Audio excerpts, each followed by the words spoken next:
I need you to halt everything at this very moment because what I'm about to reveal isn't speculation, analysis, or theoretical discussion. This morning at 7:43, three Republican Senate leaders entered Mitch McConnell's office for what appeared to be a standard leadership gathering. 47 minutes later, they emerged, and within 2 hours, Washington witnessed the most significant internal party rebellion since the Watergate era. This isn't concerning policy disputes. This involves senior Republicans determining that Donald Trump has become impossible to govern, and the catalyst will astonish you. If the future matters to you, subscribe immediately and activate notifications because the coming 72 hours will decide whether the Republican Party remains whole or fractures entirely. Let's begin. Here's the unreported story. Here's what I've verified through 3 independent sources within the Senate Republican Conference. Wednesday morning at 2:17 a.m. Donald Trump contacts the Senate Majority Leader. He insists on an immediate vote regarding what he terms the Emergency Powers Expansion Act. He delivers an ultimatum: approve it by Friday, or I'll primary every single one of you. He threatens campaigning against Republicans within their own constituencies. At 6:30 a.m., leaked audio emerges, a recording capturing Trump privately stating, and I'm quoting directly, "I don't need the Senate. These individuals work for me." The audio circulates among senior Republicans. The response isn't fear. It's rage. At 7:43 a.m., an emergency session convenes. McConnell, Thune, Barrasso, Cornyn, 47 minutes in private, and what these 4 individuals determined in that chamber represents the most substantial challenge to Trump's authority from within his own party ever witnessed. To comprehend why this morning's rebellion holds such significance, you must understand how Donald Trump has maintained control over Senate Republicans for 8 years. This isn't about ideology. This isn't about policy. This is about fear. And fear, when weaponized with precision, can dominate an entire political party. Let me provide 3 examples every Republican senator understands intimately. In 2020, Mitt Romney votes to convict Trump during the first impeachment trial. Trump's reaction is swift and brutal. Complete and total disgrace. Romney receives censure from his own state party. He becomes isolated. He suffers political damage. The message transmits to every other Republican senator: defy me and suffer consequences. In 2021, Bill Cassidy votes to convict in the second impeachment. He attempts everything humanly possible to restore the relationship. He humbles himself publicly. He aligns with Trump on every major issue. He pursues approval that never materializes. And when he ceases being useful, Trump endorses his primary opponent anyway. The message reinforces itself: loyalty to Trump never guarantees protection. It only delays the inevitable. In 2023, Kevin McCarthy negotiates a debt ceiling agreement. Trump privately disapproves. Within weeks, McCarthy loses his position as House Speaker. The message crystallizes: I can eliminate anyone at any moment for any reason. This is how authoritarian control functions in reality. You don't need to punish everyone. You simply need to make examples. And once examples are established, fear completes the remaining work. For 8 years, that fear has been absolute. Republican senators have witnessed careers terminate, observed colleagues destroyed, watched the price of defiance unfold in real time, and they've calculated repeatedly that obedience proves safer than resistance. But here's Trump's miscalculation: fear only functions until people recognize the threat won't disappear. And that recognition just arrived because 3 factors converged this week that completely altered the calculation. Factor 1: the electoral mathematics have shifted. The 2024 Senate map is brutal for Republicans. 23 Republican seats face election. Only 11 Democratic seats, and polling indicates Trump association now represents a net negative. Specific data from Montana, Ohio, Pennsylvania reveals Republicans trailing 6 to 8 points when directly connected to Trump. One senator told a colleague, and I'm quoting directly, "I can defend conservatism. I cannot defend chaos." Factor 2. The Greenland disaster isn't merely embarrassing, it's dangerous. NATO allies are alarmed. The defense establishment is revolting. A retired four-star admiral told reporters, "This isn't strategy. This is instability." Senate Armed Services Committee members are furious because they grasp what the rest of the nation doesn't. When you threaten military action against Allied territory, you're not negotiating. You're destabilizing the entire international order. Factor 3. The legal walls are closing in. Multiple criminal cases are advancing. The Supreme Court is declining emergency stays. Trial dates are solidifying. And a senior Republican lawyer stated privately, "We're going to nominate someone who might be in federal custody by November." When you combine electoral vulnerability, foreign policy recklessness, and criminal exposure, you obtain a vastly different cost-benefit analysis. Suddenly, defending Trump isn't merely uncomfortable. It's political suicide.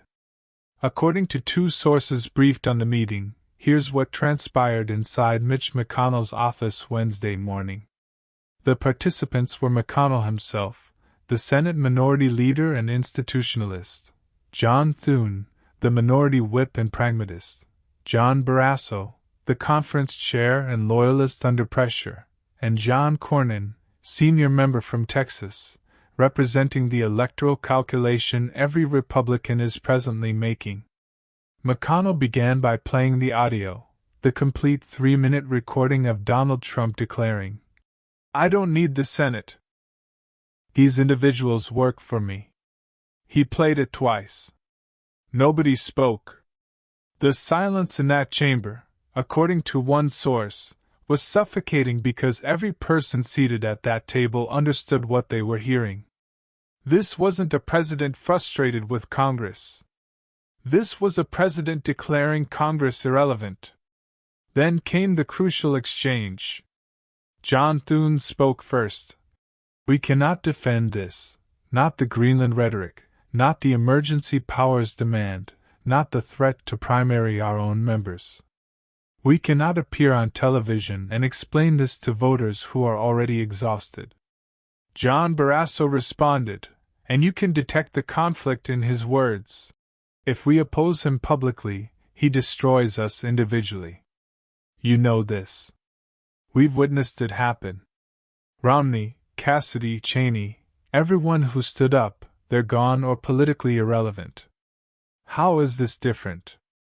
Mitch McConnell leaned forward. "Here's how it's different. He's going to destroy us anyway. The question isn't whether we survive politically. The question is whether we go down defending him or defending the institution. And I'm telling you, if we don't draw a line right now, there will be no institution remaining to defend." John Cornyn added the electoral reality. "Texas polling has me down 4 points. Every single point is Trump-adjacent chaos. My voters don't want this anymore. They want stability. They want governance. They don't want their senator explaining why the president is threatening to invade Greenland." And this is where it becomes critical because what McConnell proposed wasn't merely symbolic resistance. It was structural. He outlined a plan, draft a joint letter to the White House, state clearly that the Senate will not vote on emergency powers expansion, announce that leadership will not campaign with Trump unless the foreign policy rhetoric is moderated, and threaten that if he initiates primaries against sitting senators, leadership will support incumbents with the complete war chest of the National Republican Senatorial Committee. McConnell looked at each man. I need to know right now, are you with me on this? Thune said yes immediately. Cornyn said yes. Barrasso sat in silence for what one source described as the longest 30 seconds of the meeting. Then he stated, "You're asking me to commit political suicide." McConnell responded, "I'm asking you to do your job." Barrasso said yes. 4 men, 4 votes. And with that, the structure that has maintained the Republican Party together for 8 years began to fracture. What happened next moved with remarkable speed. At 9:15 a.m., McConnell personally contacted 15 senior Republican senators. The message was simple and direct. We're doing this. Are you with us? 3 immediately committed: Mitt Romney, Susan Collins, Lisa Murkowski. These were expected, but 2 commitments shocked everyone involved: Lindsey Graham and Marco Rubio. Let me pause here because Graham's decision is the earthquake. This is Donald Trump's most vocal defender. This is the individual who played golf with Trump last weekend. This is the senator who has appeared on television hundreds of times to defend every Trump controversy, every indictment, every investigation, and he just broke. According to a source close to Graham, he told colleagues in a private call, "I've defended everything, the indictments, the investigations, the rhetoric. I've stood by this man through circumstances that would have ended any other political career, but I will not defend threatening to invade Allied territory. I will not defend dismantling Senate authority. I will not defend calling senators who disagree with him traitors. There's a line, and he just crossed it." At 10:47 a.m., the letter was drafted, 5 pages, legal language, constitutional framing. The key phrase, and I'm reading this directly from a copy I've seen: "We can no longer in good conscience enable conduct that threatens constitutional order and undermines the institutional prerogatives granted to the United States Senate." 12 signatures were committed before noon. At 11:30 a.m., Donald Trump received word. According to sources, an aide alerted him via encrypted message. The message read, "McConnell and 11 others signing letter opposing emergency powers, going public today." Trump's response, according to leaked texts that circulated among White House staff, was all capital letters. "Traitors, all of them. Watch what happens." He immediately began calling loyalists. At 12:15 p.m., he personally called Lindsey Graham. The call lasted less than 2 minutes. According to someone briefed on the conversation, Trump stated, "You're dead to me." Graham responded, "Then I'm dead." The call ended. Trump called Marco Rubio. "I made you. I will destroy you." Rubio, according to the same source, stated, "You're destroying yourself. Do what you need to do." Trump attempted calling Mitch McConnell 3 times. McConnell didn't answer. At 1:40 p.m., the split became visible to the outside world. House Republicans issued a statement of full support for the president. Senate Republicans were conspicuously silent. Political reporters noticed the gap immediately. By 2 p.m., every major outlet was running stories about Senate Republican leadership refusing to back Trump's emergency powers demand. At 3 p.m., the letter leaked, and this leak was intentional. The Washington Post received a copy. Politico confirmed the signatures within minutes. By 3:15, the full text was published everywhere, and the political world immediately understood what was happening. This wasn't a private disagreement. This was open revolt. But here's the detail that leaked 20 minutes after the letter went public. Here's the part that demonstrates how serious this is. According to a senior Republican strategist who has seen the internal documents, Senate leadership has prepared a three-stage contingency plan for what happens if Trump retaliates. Stage 1. If Trump attacks publicly, 5 additional senators issue supporting statements. Leadership holds a press conference. The message is clear. We respect the presidency, but we serve the Constitution first.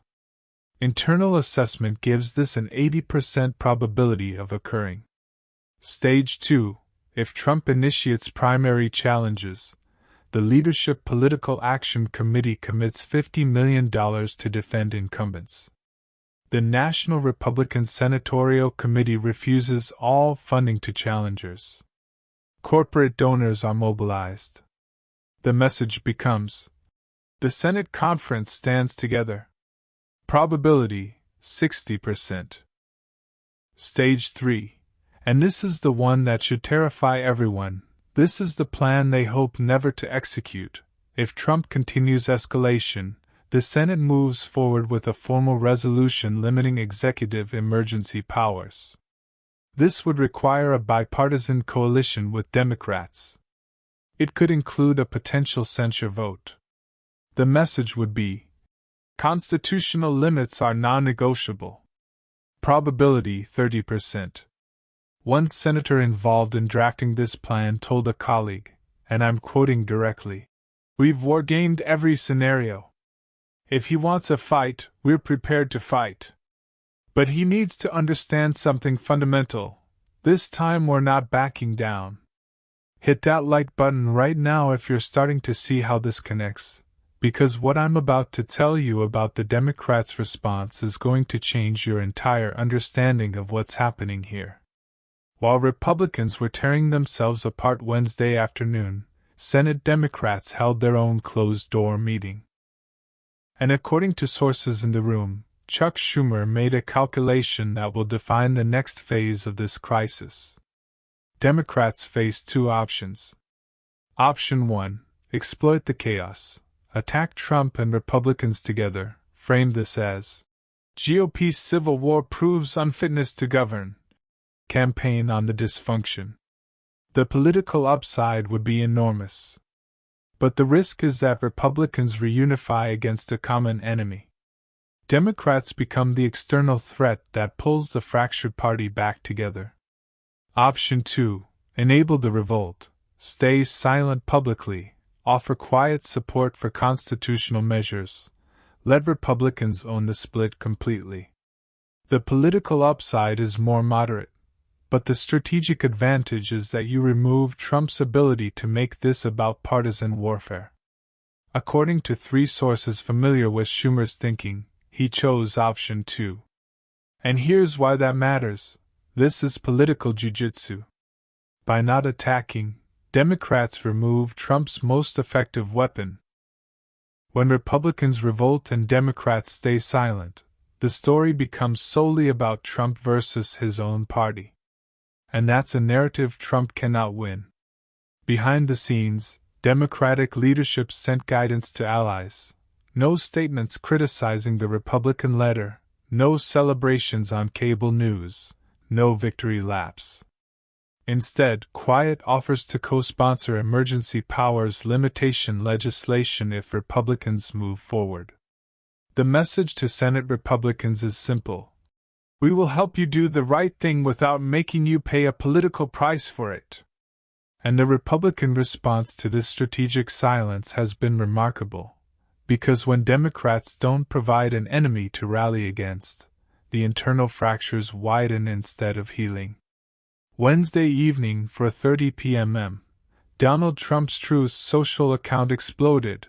27 posts in 90 minutes, all capital letters. Rhinos destroyed the party. Primary them all. Senate leadership equals deep state. The fury is visible and uncontrolled. At 5:15 p.m., the first primary challenge was announced.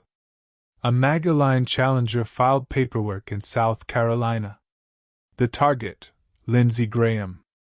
Graham's response, delivered to reporters outside the Senate chamber, was 4 words: bring it on. At 6:40 p.m., Fox News primetime coverage split in real time. Sean Hannity defended Trump without reservation. Laura Ingraham expressed serious concerns about the Greenland rhetoric. Tucker Carlson stated, "Republicans are finally showing spine." Conservative media, for the first time in years, is no longer speaking with one voice. At 8 p.m., corporate donors reacted. 3 major Republican donors issued a joint statement. "We support constitutional governance and institutional stability." This is code. This is the business community saying, "We're backing the Senate, not Trump." At 9:30 p.m., the count reached 17 Republican senators now publicly aligned with the McConnell letter, 5 more privately committed but not yet public. And the magic number everyone is watching is 18. 18 Republican senators plus all Democrats would be enough to block emergency powers expansion. 18 means Trump loses. But what happened overnight while Trump was rage posting and Washington was reeling reveals something even more significant about where this crisis is heading. Thursday morning, 6 a.m., internal Republican polling data leaked to Politico. The numbers are devastating. Generic Republican candidate in swing states, +2. Same Republican candidate with Trump endorsement, -4. That's a 6-point swing when Trump gets involved. And that 6-point swing is the difference between holding the Senate and losing it completely. At 7:30 a.m., here's something nobody is reporting. Here's what 3 different Senate offices confirmed to me directly. 42 Republican Senate staffers signed an internal letter. "We cannot in good conscience continue defending the indefensible." The letter threatened mass resignations if their senators backtrack on the McConnell letter. This is unprecedented. Junior staffers are forcing their bosses' hands. When the people who answer phones and draft statements refuse to do the work, the entire operation collapses. At 8:15 a.m., the business community weighed in. The United States Chamber of Commerce issued a statement. Constitutional stability is essential for economic growth and investor confidence. Translation: Stop the chaos or we stop the funding. The National Association of Manufacturers echoed the message within the hour. Corporate America just told Senate Republicans which side of this fight to be on. At 9 a.m., international pressure arrived. The United Kingdom Prime Minister's office issued a diplomatic statement. "We are alarmed by rhetoric regarding the territorial integrity of allied nations." Germany followed. France followed. The NATO Secretary General released his own statement. Article 5 commitments are sacrosanct and non-negotiable. Our closest allies just publicly rebuked an American president, and Senate Republicans are reading these statements understanding that Trump has created a genuine international crisis. Do you see what's happening here?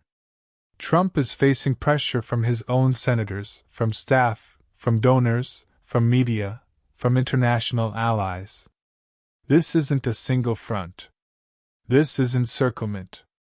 And when you're surrounded, you have 2 options: retreat or escalate. At 10 a.m. Thursday, Trump chose escalation. He announced an emergency rally. Location: South Carolina, Lindsey Graham's home state. Date: this Saturday. The message is transparent. Real Republicans versus rhinos. This is Trump declaring war on his own party in the most public way possible. At 11:30 a.m. White House meeting, Trump assembled his most loyal House allies: Marjorie Taylor Greene, Matt Gaetz, Lauren Boebert, the House Freedom Caucus chair. They're planning what one source called a maximum pressure campaign against Senate Republicans. At 12:45 p.m., the threat level rose. Trump posted on Truth Social, "The 17 traitors will pay." He called for protests at Senate offices. Federal law enforcement immediately elevated security concerns. U.S. Capitol Police went on heightened alert. At 1 p.m., Mitch McConnell responded. His spokesperson issued a statement. Threats and intimidation will not deter us from our constitutional responsibilities. The Senate doesn't work for any individual. We serve the American people and the Constitution. But here's what McConnell did that the statement doesn't mention. Here's what 3 sources confirmed. He quietly reached out to 5 Democratic senators, not Chuck Schumer, 2 visible moderate Democrats, Joe Manchin, Kyrsten Sinema, John Tester, Sherrod Brown, Bob Casey. The message was direct. If we move forward with emergency powers limitation, will you support it? All 5 said yes. The math is done. 17 Republicans committed, 5 Democrats willing, 22 votes. You only need 18 to block emergency powers with a simple majority. Trump just lost. He doesn't know it yet, but the revolt succeeded. Let me step back and explain why what happened in the last 48 hours represents a fundamental shift in American politics. This isn't just about one crisis.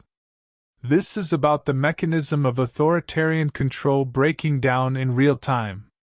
First, fear no longer works as a control mechanism.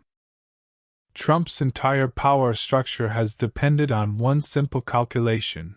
Republicans are more afraid of him than they are of electoral consequences.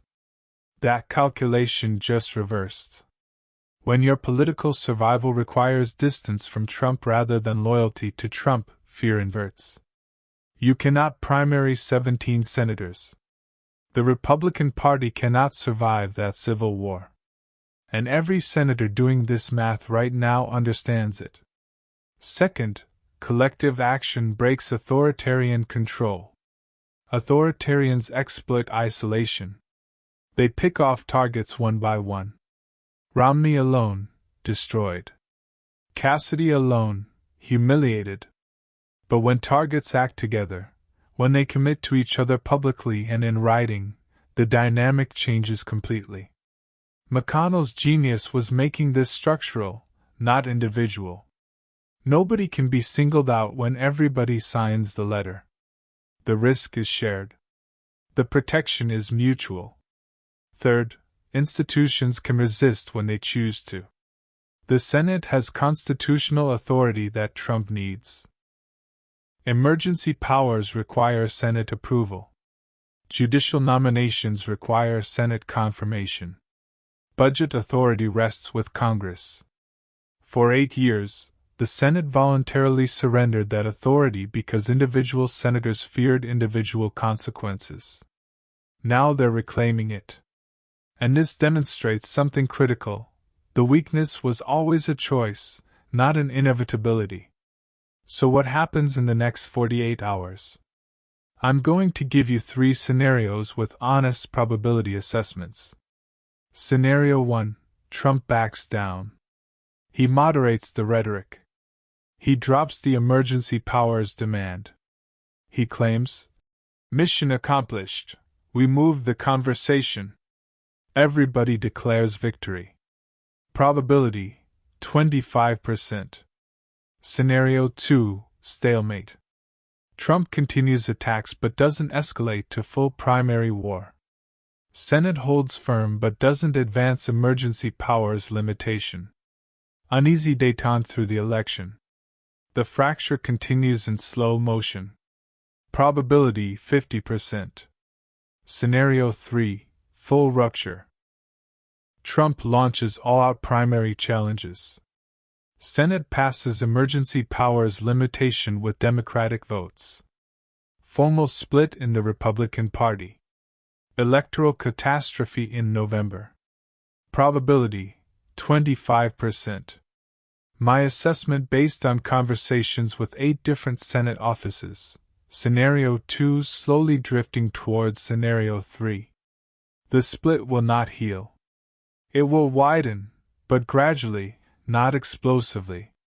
Trump will keep pushing, Republicans will keep resisting, and the gap between them will grow every single day until something breaks permanently. So let me bring this full circle. Here's what you need to understand about what happened this week. This revolt isn't about Greenland. It isn't about tariffs. It isn't about policy disagreements. This is about who controls the Republican Party. Donald Trump demanded absolute authority. The Senate said no. And that no changes everything. The fracture is structural, not emotional. This isn't angry senators having feelings. This is calculated political survival. When the electoral math changes, when defending Trump costs you your seat, behavior changes. Loyalty becomes liability. But here's what worries me, here's what should concern every American, regardless of party. When authoritarians feel cornered, they escalate. Trump has never faced internal revolt like this before. His pattern when threatened is to attack harder. What happens when that attack targets not Democrats but his own party? Can the Republican Party survive a civil war? Can American democracy survive the Republican Party tearing itself apart? I don't have those answers. Nobody does. But we're going to find out soon. Subscribe to this channel right now. Hit that notification bell because in the next 48 hours, 3 things will happen. Trump will either back down or double down. Senate Republicans will either hold firm or fracture. And we will know whether this revolt becomes revolution or just another failed resistance. I'll be here breaking down every development as it happens. You won't get this analysis anywhere else. The next 72 hours determine whether Trump controls the Republican Party or whether the Republican Party finally controls Trump. Stay alert.